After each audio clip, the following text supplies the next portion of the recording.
Today, mix of sun and clouds at 90. The same for tomorrow. By Thursday, they're talking 98. By Friday, they're talking 100 degrees. It's 75 right now in downtown Springfield. Sure, most of you have heard the commercials we've done with Karen King from Remax Prestige. She's done a number of them with us over the last 6 months or so. But Karen's not here to talk about houses, the sale of houses, but she is here to talk about Monson and her connection and the works that she's doing there. Karen, welcome to the studio. It's good to have you. Thank you. We still have to talk to her, though, in the donut fashion of our commercial. Right. We speak, she speaks, we speak behind. Yeah. Whether we're in the room at the same time or not. Karen, tell us about the tornado. All right. So here's what's going on. So we had 8% of our properties that were damaged, about 245 houses. So Monson matters, and I'm here to just have a shout out for Monson. You know, it's funny sometimes how, and I'm sure you know this being in the real estate game, how numbers can sound so different. I saw 8% and I went, really? Only 8%? But then when you put it in the matter of 240 houses, right, that's a lot. Yeah, and when you drive down a street and the street's essentially gone, a new house coming down every day, pictures do not do it justice. You know, we've been through other areas that were hit by the tornado, and I think obviously, you know, one of the big differences between a community like Monson as opposed to Springfield is Springfield does have an infrastructure that's still relatively intact. I mean, you're not talking about public service, public safety buildings that were destroyed or damaged. It's a very different experience in Monson. Right, exactly, because it kind of tore through the center of our town. So our supermarket, our one and only supermarket is gone. Our library just opened up last week. It had major damage. Our whole town offices are gone. So they had to move everything, even the police department. So we really were shut down. We lost, all the telephone poles on the street. I mean, everything was gone. So they had to start from scratch. So, everyone's been doing the best they can with FEMA's help, but the town's really pulled together for this. And a lot of it has been through the volunteers that we've got things up and running for the people, because the town's had everything they could do to get things going for themselves. The thing I'm noticing, on the news in the last day or two is, with the heat wave and being what it's been like recently with the weather, now the concern is, I guess they're not forest fires anymore because the forest has basically been taken down, but brush fires, timber fires that can ignite all of these dead down trees, which are basically just fuel for all of this. Yeah, I talked to Chief Robichaud, the fire chief of Monson, yesterday, and he's putting together a plan, and the volunteers are going to be helping with that to actually get at least a 50-foot perimeter cleaned around these houses so that it will help.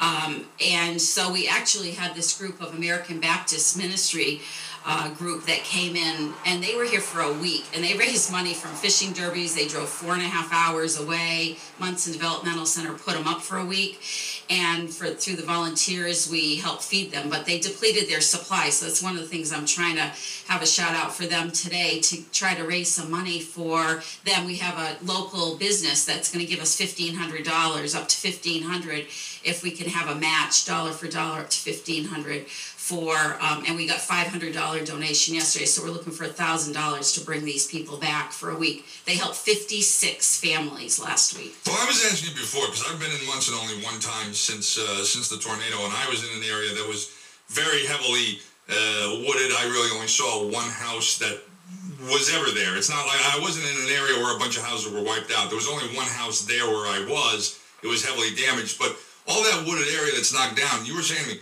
most of that is private property. Right. A lot of that stuff is owned, even though it's just woods. Yeah, because people will come to Monson and come because they own 20 acres. And right. Their 20 acres, of treed lot is gone. So even though it would technically be their responsibility to clear their own lots, you can't necessarily wait, because the fire that could begin on theirs can easily spread over into areas where there are homes. Right, and the problem is insurance doesn't cover any of that. So I think they give you $1,500 to clear a tree. I mean, it's ridiculous. So insurance doesn't cover property you own that's not developed on. Correct, any tree. So if you had 5 trees in your yard, in your beautiful yard of half an acre, they give you $1,500. If you ever had a tree removed from your property, $1,500 can be one tree. Right. So there's no money for that. So how are these people going to have this taken care of? They don't, who's got that kind of money. So that's why we depend on volunteers and the volunteer effort. We also have, I don't know if you've seen it, the chainsaw response team, Justin Green, is excellent. And they've come in, that's not retired, off-duty firefighters and policemen.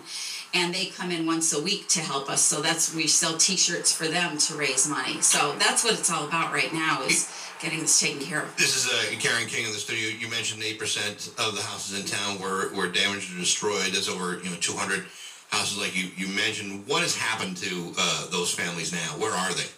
Well, I started a Facebook page, Monson Homes for Tornado Victims. So we basically have been putting them into temporary rental homes. I've taken a lot of houses off the market so that people can stay in them, because if they were vacant houses and the people were living elsewhere anyway, let's get them into a rental home. Well, and one of the things I saw, and it's since been fixed, and I kind of find it hard to believe, but I don't get involved in the technical legal aspects of it, was, you had a family whose home was destroyed and they were living in a trailer on the lot of a friend because, and then they had to go back to their own lot because the ordinance didn't allow you to put a trailer on somebody else's property, nor could you make an emergency exception. They couldn't make an emergency exception? Yeah, I'll tell you what, I'm on the plan. I'm on 3 committees with our town. I'm on the planning board, which is the one with that.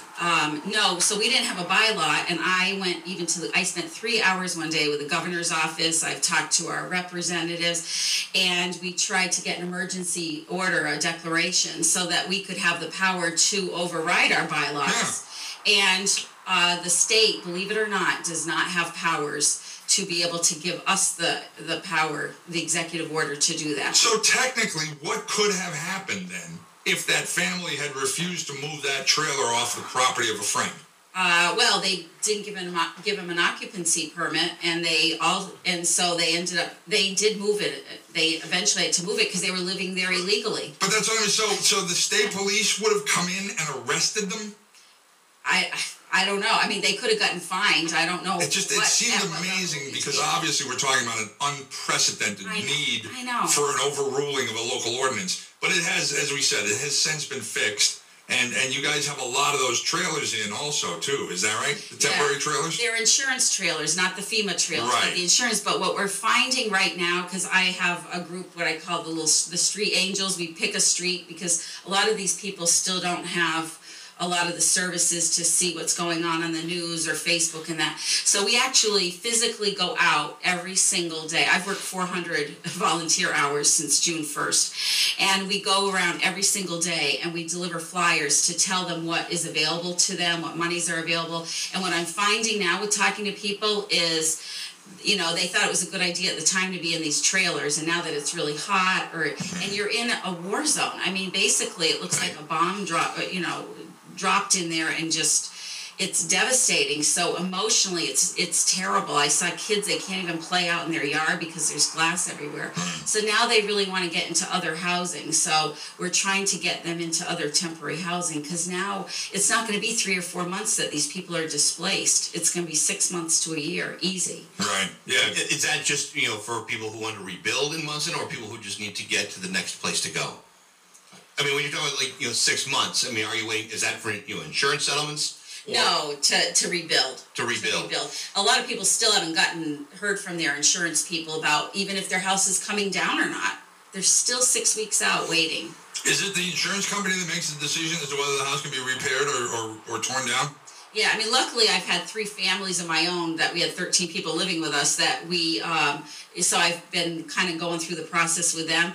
And the insurance company seemed to have some independent insurance person come out that's an engineer, and then he determines if the house has got to come down. Because a lot of times it looks okay from the outside, right. But then once you pull the walls off, it got twisted and the beams are gone, shot inside.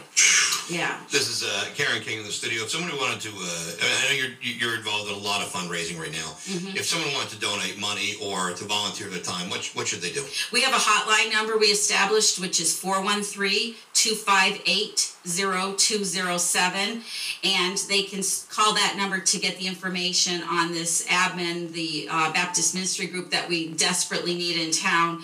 Any checks will be made out to Vermont, New Hampshire Admin Disaster Relief. but you can call that number to get the information. Also, we have a tornado relief fund. I'm on that committee too. We just last night got the approval so we can start giving money out to these people in town. That would be for our residents who've been affected, and that account's at Monson Savings Bank, so you can go on monsonsavingsbank.com or call Monson Savings, go over there, and that money 100% is going to the residents. Not one dime is going anywhere else. Are all the roads passable in town yet? Yeah, they are passable. Yeah. Is the electricity back everywhere? Yeah, everyone's got that. Sometimes they don't have. I found a lady last week on my street beat routine that she didn't have her phone still, but I called Comcast and got that up and running. And the cell phones all work. Now they do. There was actually in the tower of the First Church of Monson, there was a cell tower within there. So they're going to be putting up a temporary one, but yeah. And the radio reception is fine? The radio, yes, 102.1. Okay, good. We don't care about the other ones. No, we're good. They lost our AM signal and all the stations in the 90s. That's okay. That's our primary concern. As well as should. But as you said, I mean, the town hall was damaged. The police department is working out of trailers now. Yeah.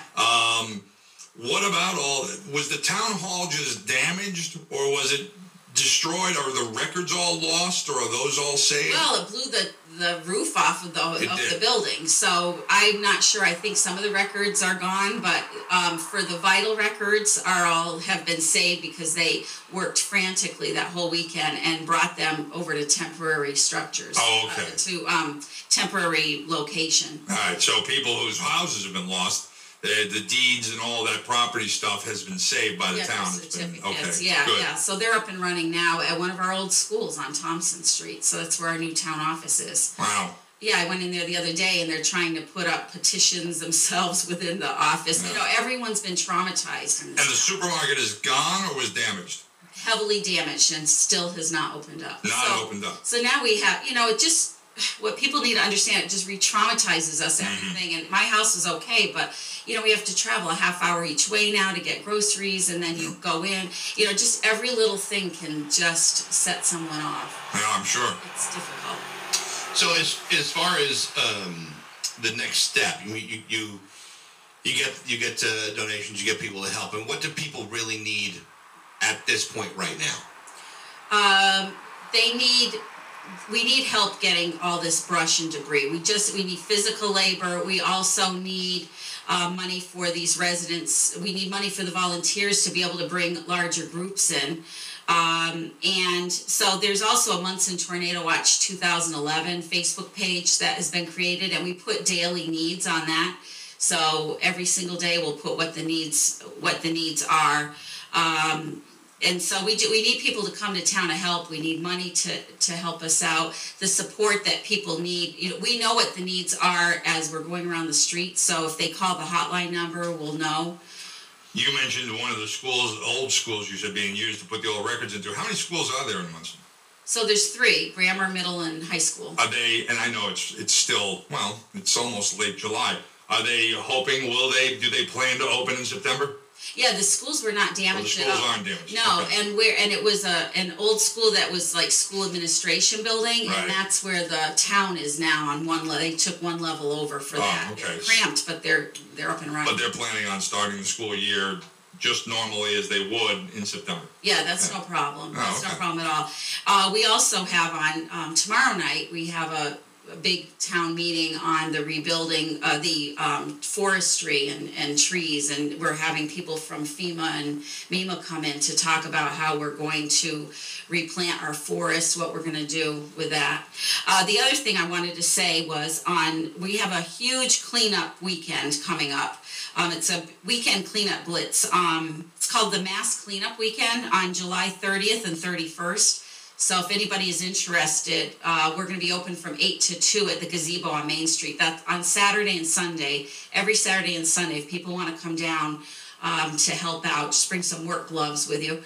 And that's when we're going to have a big cleanup blitz to help get everything up and running. Gazebo's still standing? The gazebo's good. The town hall, the police department destroyed the gazebo, which is probably the lightest, It is. Unless you're in Westfield. Well, yes. And we lost 2 church steeples, but the Methodist church that the community preservation, another committee I'm on, just paid for is up and is standing. up and survived. That's right. We're wow. good. Yeah. Wow. Yeah. God knew what he was doing, I guess.